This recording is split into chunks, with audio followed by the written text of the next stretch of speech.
रहे हैं news win India और लीजिंग भारत टीवी और मैं हूं आपके साथ आस्था तिवारी। पहलगाम आतंकी हमले के बाद से लगातार जनता में आक्रोश है, हर कोई बदले की मांग कर रहा है। लेकिन सरकार के लिए गए कड़े फैसले के बाद कि 48 घंटे का समय है और जितने भी भारत में पाकिस्तानी रह रहे हैं वो भारत की सरजमी को छोड़ करके पाकिस्तान की ओर जाए।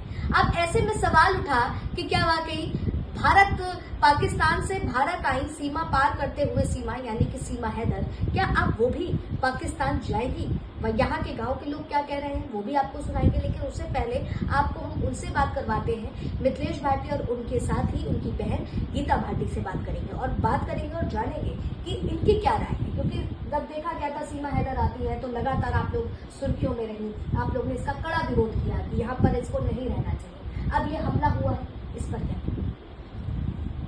देखिए, मैं गीता भाटी, हम लोगों ने पहले भी विरोध किया और आज भी हम कह रहे हैं। आज जो हुआ है पहलगाम में, जो आतंकवादी हमला हुआ, उसमें हमारे जो युवा बच्चों को मारा गया, किस तरीके से मारा गया, उन्हें ये नहीं पूछा कि तुम ठाकुर हो, जाटव हो या और कोई बिरादरी लेके नहीं पूछा है। उन्हें इस्लाम में कहा कि कलाम वो पढ़ के बताओ। कलाम पर तो मैं तो जानती नहीं हूँ, क्योंकि कोई भी नहीं जानेगा मुसलमानों के अलावा। यानी वो आतंकवादी इतने भयानक थे कि उन्होंने बच्चों की मारने के बाद पहले पैंट तक उतार के, चड्डी उतार के उन्हें देखा कि खतना हुआ है या नहीं हुआ। ये कितना शर्मसार करने वाली घटना है, और वो भी उनकी फैमिली के सामने। एक बच्ची का 2 दिन पहले ही विवाह हुआ था, एक का 10 दिन पहले ही शादी हुई, मतलब इस तरीके से 2 महीने पहले शादी हुई। उन्होंने क्या जिंदगी में देखा?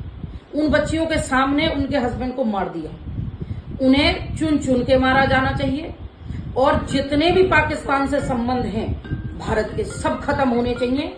और उन्हें, मेरा तो मानना यह है कि नष्ट तो नाबूद कर देना चाहिए, पाकिस्तान को नक्शे से ही खत्म हो जाना चाहिए। आज हमारा देश इतना सक्षम है और हमारे प्रधानमंत्री को इतने कड़े जो अपने उन्होंने नियम बनाए हैं और जो उन्होंने कड़े फैसले लिए, उन पे बिल्कुल पूरी तरह से घर में घुस के मारना चाहिए। 48 घंटे का ये जो समय दिया गया है, कहा गया है जितने भी भारतीय यहाँ पर है, पाकिस्तानी यहाँ पर है, वो भारत को छोड़ करके जाए। तो कार्रवाई तो शुरू हो गई, लेकिन सवाल सीमा हैदर पर अटक जाता है। सीमा हैदर छुपी बैठी है, आज छुपी बैठी है। अब वो सोशल मीडिया पे सक्रिय क्यों नहीं है, नाच क्यों नहीं रही है?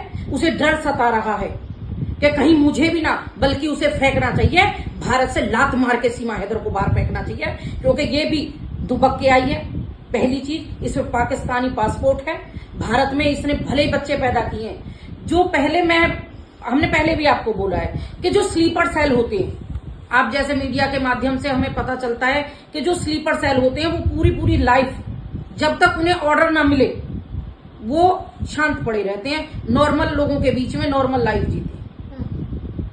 और जब इन्हें ऑर्डर मिलेगा, हमें क्या पता ये कब क्या घटना कर देगी।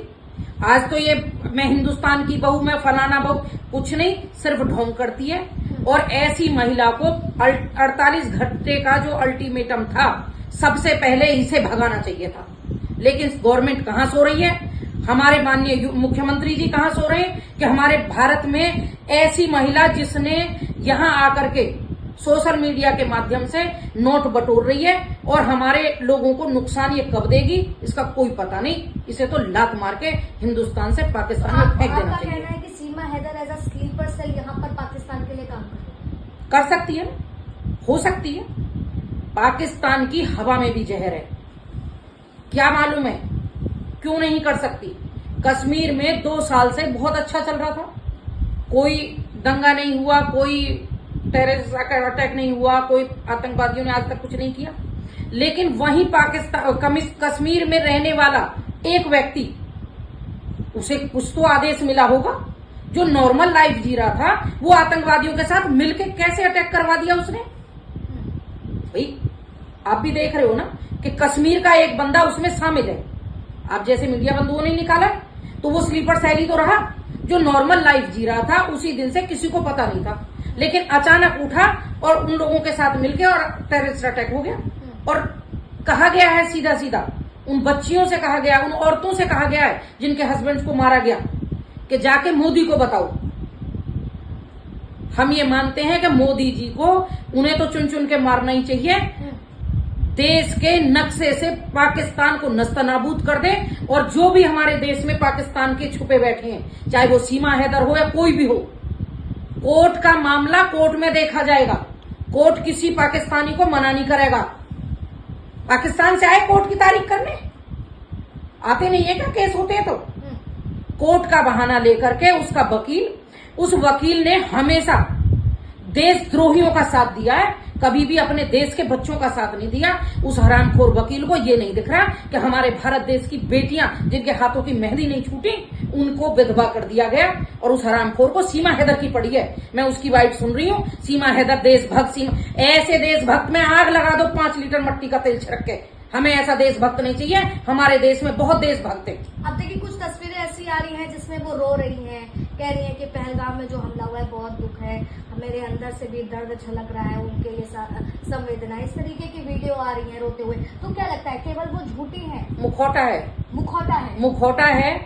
उसे डर सता रहा है कि कहीं मुझे भी ना फेंक दिया जाए। और हमारा तो निवेदन है हमारे मुख्यमंत्री जी से भी और हमारे प्रधानमंत्री जी से भी, सबसे पहले इसे लताड़ा जाए यूपी में से, औरों की छटनी बाद में की जाए, क्योंकि ये एक तो इलीगल तरीके से आई है, दूसरे यहाँ आकर के इसने इतने ढोंग कर दिए, कभी शादी कर रही है, नौटंकियां कर रही है, प्यार में 1 बच्चा, नफरत में 4 बच्चे, ये सारे दिखावे ढोंग ढकोसले इसके उसी दिन से चले आ रहे जिस दिन से ये आई है। लेकिन अब ये हो रहा है कि उसने तो धर्म परिवर्तन कर लिया है, हिंदू समाज के सचिन से शादी कर ली है।